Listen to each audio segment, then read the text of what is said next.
मैं प्रभु का धन्यवाद देता हूँ इस सुबह के समय प्रभु के चरणों में आने के लिए प्रभु ने जो मौका हमें दिया है। आइए आज के वचन मनन के लिए हम नीति वचन 9 का 10 से 12 तक हम पढ़ें।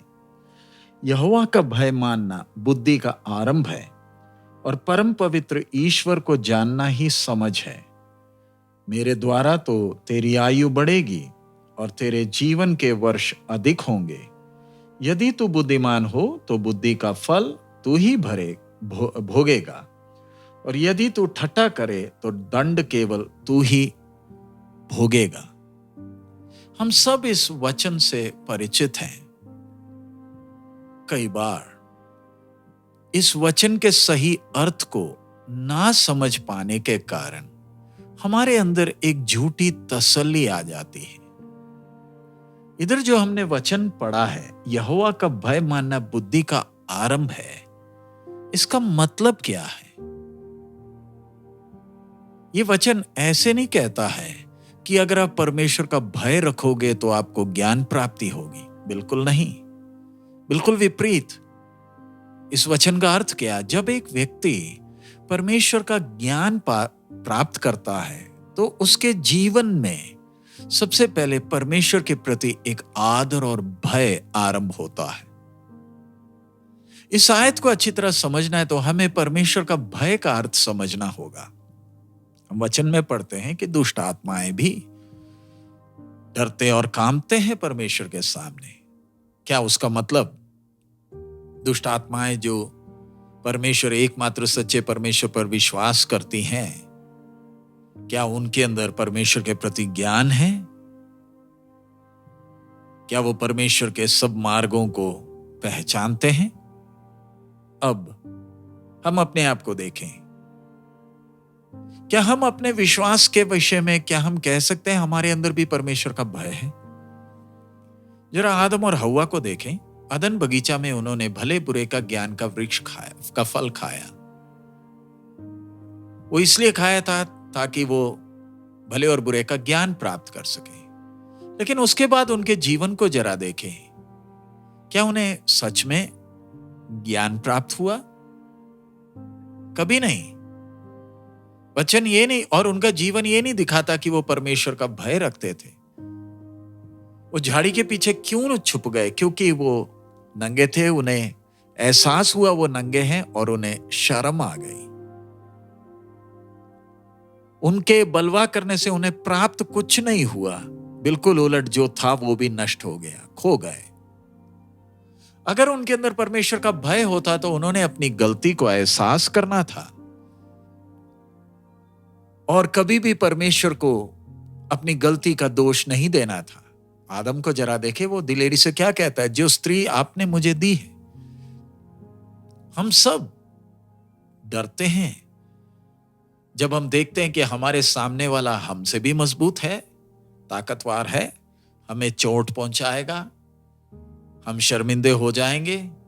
हमारे अंदर एक भय आता है। लेकिन दुश्मन का भय रखना और परमेश्वर पिता का भय रखना दोनों में बहुत अंतर है। हम अपने पिता का भय क्यों रखते? क्योंकि हमें उसका स्वभाव मालूम है और हमें यह भी एहसास है जो हमने किया वो परमेश्वर की नजर में गलत है, परमेश्वर को प्रसन्नदायक नहीं है। और परमेश्वर का भय हमारे जीवन में क्या लाता है? वो गलती का एहसास। और ये गलती का एहसास बहुत दर्दनाक होता है और ये है सच्चा परमेश्वर का भय। और ये सच्चा ज्ञान और समझ हमारे जीवन में परमेश्वर के ज्ञान के प्रति लाता है। हम सब जानते हैं इस्राएल की प्रजा जब उन्होंने सिनाई पहाड़ में परमेश्वर की महिमा देखी, वो जान लेकर भागे। लेकिन वो घटना उनके जीवन में ज्ञान का आरंभ नहीं था, क्योंकि कुछ ही दिनों बाद उन्होंने परमेश्वर से बलवा किया और सोने का बछड़ा बनाया और आराधना किया। लेकिन दूसरी तरफ मूसा को देखें, एक समय उसने परमेश्वर की महिमा देखी नहीं थी, फिर भी वो परमेश्वर का भय उसके जीवन में आरंभ से था और इसी कारण उसका जीवन परमेश्वर के लिए प्रसन्नदायक था। बेशक वो पापमय दुनिया में रहता था और परमेश्वर के और उस ज्ञान और समझ के कारण उसने परमेश्वर की योजना को चुना बेशक मिस्र का महिमा और धन उसके सामने था। परमेश्वर का सही ज्ञान हमारी आंखों को खोलेगा और हम एहसास कर पाएंगे कि परमेश्वर असली में कौन है, और हमें भी एहसास होगा कि हम असली में कौन है। ध्यान रखें, यह काम परमेश्वर की आत्मा का है और हमने इस चीज को प्रभु के क्रूस के तले एहसास किया है। जब हमने प्रभु को पुकारा, हमें अपने पाप का एहसास हुआ कि हम पापी हैं और प्रभु के चरणों में खड़े होने के लायक नहीं हैं। उस दिन पवित्र आत्मा परमेश्वर ने हमारे जीवन में काम करना शुरू किया है, और जितना हम परमेश्वर का उस ज्ञान की उत्तमता को पाते हैं, हम उतने नम्र होते हैं और हमारे जीवन से वो विनम्र प्रार्थना निकलती है कि प्रभु, हम आपको और जानना चाहते हैं और आपकी इच्छा से हम प्रसन्न हैं। तब सही आदर, भक्ति और परमेश्वर के प्रति प्यार हमारे जीवन में आरंभ होता है। हमने दुष्टता को नफरत किया और वो चीजों को जो परमेश्वर के लिए प्रसन्नदायक नहीं थी, और वो ज्ञान का आरंभ था। एक नई समझ के साथ जीवन आरंभ करने का समय। परमेश्वर का वचन कहता है, प्रभु यीशु भी परमेश्वर के ज्ञान और बुद्धि और डील डोल में बढ़ता गया परमेश्वर और मनुष्य के सामने। और ये बात ने मसीह यीशु को इस पापमय दुनिया में बाकी भीड़ से बिल्कुल भिन्न किया। एक पवित्र शुद्ध जीवन जिसमें पाप का कलंक नहीं। परमेश्वर का ज्ञान का सही उदाहरण हम देखते हैं। और प्रभु यीशु ने पिता की इच्छा को पूरा करना चाहा आखिरी श्वास तक। सो आइए हम भी अपने जीवनों को जांचें। क्या हमारे अंदर वो परमेश्वर का ज्ञान है जिसके द्वारा हमारे अंदर प्रभु के प्रति वो भय है जो प्रतिदिन बढ़ता है? क्या हमारे अंदर परमेश्वर की आज्ञाओं को मानने का वो इच्छा है? आइए इन दिनों में प्रभु के उस ज्ञान को प्राप्त करके प्रभु के मार्ग में चलें। हम परमेश्वर की निंदा ना करें और परमेश्वर का वो सजा जो दुष्ट आत्माओं के ऊपर आना, कहीं हमारे ऊपर ना आए। आइए प्रभु हम सबको उस सच्चा ज्ञान दे ताकि हम प्रभु की इच्छा के अनुसार चल सके। आइए हम प्रार्थना करें।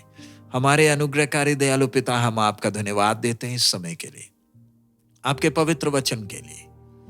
प्रभु, आपके चरणों में जब हम पहली बार आए, आपकी आत्मा ने हमें वो एहसास दिलाया कि हम कितने निकम्मे हैं।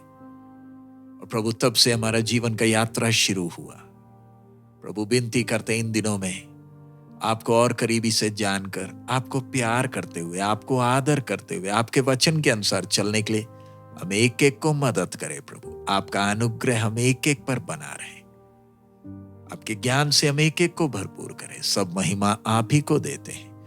यीशु मसीह के मधुर नाम से हम मांगते हैं, आमीन। प्रभु आप सबको बहुत आयत में आशीष दे। हमारा प्रभु अति शीघ्र आ रहा। मारा ना था।